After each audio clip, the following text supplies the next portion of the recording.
मैं हूं ज्योति और मैं आपका अपने चैनल रे ऑन एयर में स्वागत करती हूं। आज मैं आपके लिए लाई हूं कुछ सिंपल शीट्स जिसके द्वारा आप बच्चों को लाइंस स्ट्रोक्स के बारे में बहुत अच्छे से समझा सकते हैं। लेकिन उससे पहले हम बच्चों को पेंसिल पकड़ना सिखाते हैं। अगर बच्चों को पेंसिल पकड़ना ही नहीं आता, कुछ बच्चे ऐसे पकड़ेंगे पेंसिल, कुछ बच्चे ऐसे पकड़ते हैं, कुछ बच्चे ऐसे लिखते हैं पकड़ के। तो पहले क्या होता है, बच्चों को पेंसिल पकड़ना सिखाना होता है। अगर बच्चों को पेंसिल पकड़नी नहीं आएगी, पेंसिल ग्रिपिंग उसकी अच्छी नहीं होगी, तो बच्चा कुछ भी नहीं कर सकता, लिख ही नहीं सकता आगे। तो ट्रेस कैसे करेगा? तो स्टार्टिंग में हमें बच्चों को पेंसिल ना देकर कुछ क्रायंस के कलर्स या स्केच या मार्कर देना चाहिए, ताकि बच्चा, क्योंकि पेंसिल क्या होती है, ये पतली होती है, यहाँ से पतली होती है, जो स्लिप भी कर जाती है, बच्चों के हाथों से ना स्लिप कर जाती है। इसीलिए हमें पेंसिल ना देके बच्चों को स्टार्टिंग में एक ऐसा प्लेन पेपर दो, A4 शीट दो प्लेन पेपर की, और उस पर बच्चों को बोलो बेटा लो आप कुछ भी ड्रॉ करो, फ्री छोड़ो बच्चों को और करने दो। वो बच्चा ऐसा भी करेगा, ऐसा भी करेगा, कुछ भी कर रहा है उसको करने दो। 2-3 दिन तक उसको ऐसा करने दो, जो भी कुछ कर रहा है ना उसको करने दो। इससे क्या होगा, वो पेंसिल बहुत अच्छे से पकड़नी सीख जाएगा। उसकी जो पेंसिल ग्रिपिंग होगी ना वो स्ट्रॉन्ग हो जाएगी, वो अच्छी हो जाएगी, जो बहुत ज़रूरी है। ऐसा क्रायंस के कलर भी दे सकते हो आप। ऐसे कलर ना देना, जो छोटे वाले कलर्स होते हैं ना उसकी जगह आप ये देखो, आप डिफरेंस आप खुद ही देख सकते हो। जो छोटे कलर होते हैं ना वो बच्चों को हैंड में अच्छे से पकड़े भी नहीं जाते और बच्चा अच्छे से कर भी नहीं पाएगा। लेकिन जो ये मोटे वाले कलर्स होते हैं ना, ये बच्चों की ग्रिपिंग पावर को स्ट्रॉन्ग करते हैं। इसलिए आप छोटे कलर के अकॉर्डिंग बड़े कलर दोगे ना तो बच्चा अच्छे से उसको पकड़ पाएगा और वो अच्छे से सीख पाएगा। या आप ऐसा मार्कर भी दे सकते हो बच्चों को। बच्चे मार्कर से भी बहुत अच्छे से लिख सकते हैं, क्योंकि क्या होता है, इसको यहाँ से ना मोटा होता है, तो इजीली बच्चे इसको आराम से पकड़ सकते हैं और कुछ भी ड्रॉ कर सकते हैं। ये उनकी इमेजिनेशन पर डिपेंड करता है कि बच्चा क्या ड्रॉ कर रहा है, उसको करने दो। बस ग्रिपिंग पावर स्ट्रॉन्ग करने के लिए ये सब एक्टिविटी की जाती है। कुछ बच्चे क्या होता है, डार्क लिखते हैं ऐसा, तो वो डार्क क्यों लिखते हैं? क्योंकि उनकी जो ग्रिपिंग पावर है वो बहुत अच्छी है। और कुछ बच्चे इतना लाइट लिखते हैं, ऐसा लिखते हैं लाइट, जो दिखाई भी नहीं देता कि बच्चा लिख क्या रहा है, कुछ नहीं पता चलता। तो इसका मतलब उनकी ग्रिपिंग पावर स्ट्रॉन्ग नहीं है, पेंसिल ग्रिपिंग अच्छी नहीं है। तो सबसे पहले हम बच्चों को पेंसिल पकड़ना ही सिखाते हैं, उसके बाद ही हम ट्रेसिंग के प्रोसेस पे चलते हैं। तो चलो स्टार्ट करते हैं वीडियो। आज मैं आपके लिए लाइंस क्या होती है, 4 टाइप्स की लाइंस होती है जो बच्चों को स्टार्टिंग में सिखाई जाती है। जब आपका बच्चा पढ़ना स्टार्ट करने वाला है और मॉम्स बच्चों को पढ़ाने वाली है घर पर ही बिना किसी पैटर्न के, तो ये वीडियो आपके लिए बहुत हेल्पफुल रहेगी। तो स्टार्टिंग में क्या करते हैं, हम देखते हैं लाइंस कितनी होती है। Lines standing, sleeping, slanting and curve, 4 types की लाइंस होती हैं जो बेसिक स्ट्रोक्स होते हैं।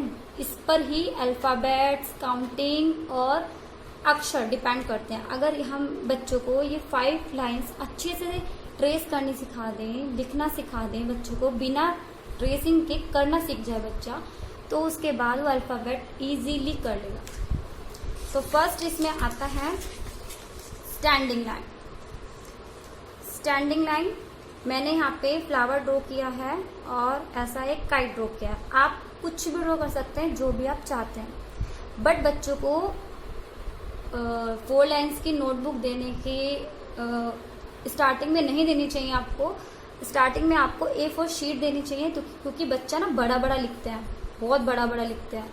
स्टार्टिंग में बच्चा बड़ा बड़ा लिखना ही सीखता है, तो वो छोटी नोटबुक पे ना वो लिख ही नहीं पाएगा प्रॉपर। तो इसीलिए A4 शीट में दो और बच्चों को ऐसे कलरफुल ड्रॉ करके दोगे ना तो उसको इंटरेस्ट भी आएगा।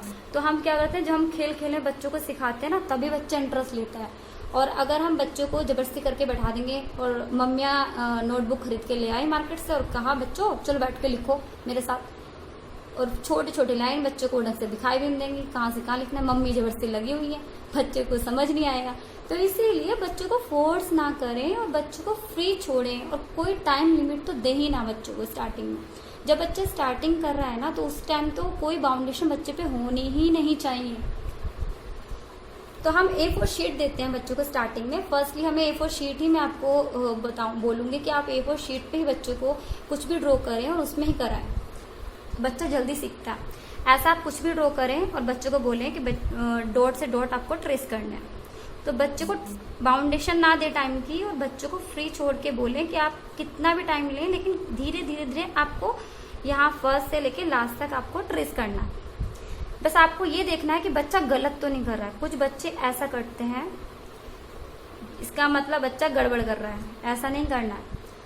बच्चा अगर धीरे धीरे भी करेगा और लेकिन अच्छे से करेगा, बिल्कुल सही कर रहा है, ट्रेस बिल्कुल ठीक कर रहा है, इसका मतलब वो बहुत जल्दी अल्फाबेट सीख जाएगा। नेक्स्ट स्टैंडिंग लाइन के बाद जो स्टेट होती है, स्टैंडिंग लाइन के बाद आती है स्लीपिंग लाइन। हम स्लीपिंग लाइन की बात करते हैं। इसमें मैंने 2 स्टेयर्स डाउनलोड करी है। इसको हम बच्चों को बोलेंगे एक किनारे से दूसरे किनारे पे मिलाना है, कि एक साइड से दूसरी साइड को हमें मिलाना है। ये बोलते हैं लेटी हुई लाइन।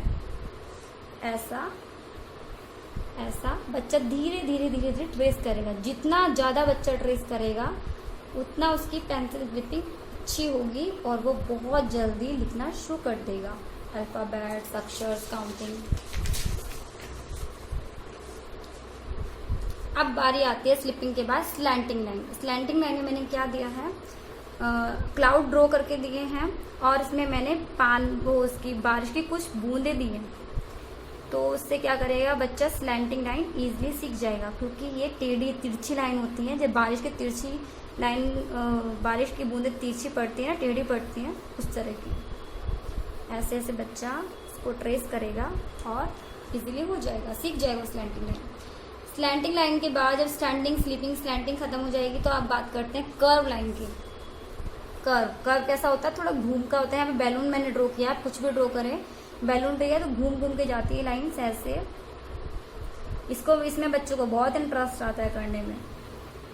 धीरे धीरे बच्चा घुमा घुमा के नीचे तक लेके आएगा। ऐसे मैंने एक अम्ब्रेला ड्रॉ किया है, उसमें हम ऐसे कर्व बनाएंगे। यहाँ पे मैंने दिया ड्रॉ किया है, इसमें हमें सेमी सर्कल ड्रॉ करना है। जब बच्चों का स्टैंडिंग, स्लीपिंग, स्लैंटिंग और कर्व कंप्लीट हो जाएगा तो उसके बाद हम बच्चों को एक ऐसा शेप्स को ड्रॉ करके देंगे। तो बच्चों को कहेंगे करो, वो करेंगे slanting, slanting and sleeping triangle, sleeping, standing, standing, sleeping square, slanting, slanting, slanting, slanting, diamond और एक सर्कल। जब कर्व्स बच्चों को आ जाएंगे तो कर्व के बाद बच्चे सर्कल भी इजीली ड्रॉ कर पाएंगे। उसके बाद मैंने एक सन ड्रॉ करके दिया है, क्योंकि जब बच्चों को कॉन्सेप्ट क्लियर हो जाएगा, जो बेसिक स्ट्रोक्स हैं वो उसके क्लियर हो जाएंगे, तो उसके बाद वो बहुत इजीली ये सन को भी कर पाएगा। सन में सब आ जाता है। जैसे हमने कर्व सीखा तो ये सर्कल तो कर्व बन गया, स्टैंडिंग सीखी, स्लैंटिंग सीखी, स्लीपिंग सीखी, ये सब कुछ इसी के अंदर आ जाएगा। जो भी हमने स्ट्रोक सीखे हैं वो एक सन में सारे पूरा कॉन्सेप्ट क्लियर हो जाएगा सन को करने के बाद। नेक्स्ट वन मैंने ये बनाया है बच्चों के लिए, 2 डॉट दिए हैं। इसमें बच्चों को बोला है 1 डॉट से 2 डॉट में को मिलाओ। आप ये क्या कर सकते हो बच्चों के लिए, डॉट दो, बच्चों को बोलो करो standing line, sleeping line, dot से डॉट, स्लीपिंग को हम ऐसे दे सकते हैं। नेक्स्ट इज स्लैंटिंग, टेढ़ी लाइन, तिरछी लाइन बोलते हैं इसको, स्लैंटिंग। एक इस साइड से बनती है स्लैंटिंग, डॉट से डॉट, डॉट से डॉट।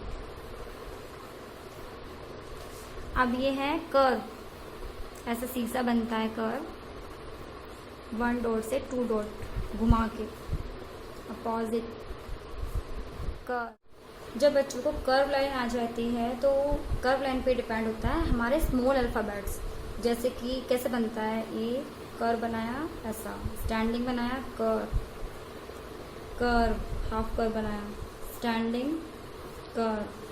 तो स्मॉल अल्फ़ाबेट डिपेंड होती है कर्व्स पे। जब बच्चों को स्टैंडिंग, स्लीपिंग, स्लैंटिंग कर्व्स पूरा कॉन्सेप्ट अच्छे से क्लियर हो जाएगा, बच्चा अच्छे से ट्रेस करने लगेगा, इसका मतलब ये है कि आपका बच्चा अब रेडी हो चुका है अल्फ़ाबेट लिखने के लिए। अगर आपके लिए मेरी वीडियो थोड़ी सी भी हेल्पफुल रही होगी तो please like, share and subscribe my channel. और आपका कोई भी कमेंट हो, किसी भी चीज़ की वर्कशीट आपको लेनी है तो प्लीज़ आप मुझे कमेंट बॉक्स में ज़रूर बताएं। Thank you for watching.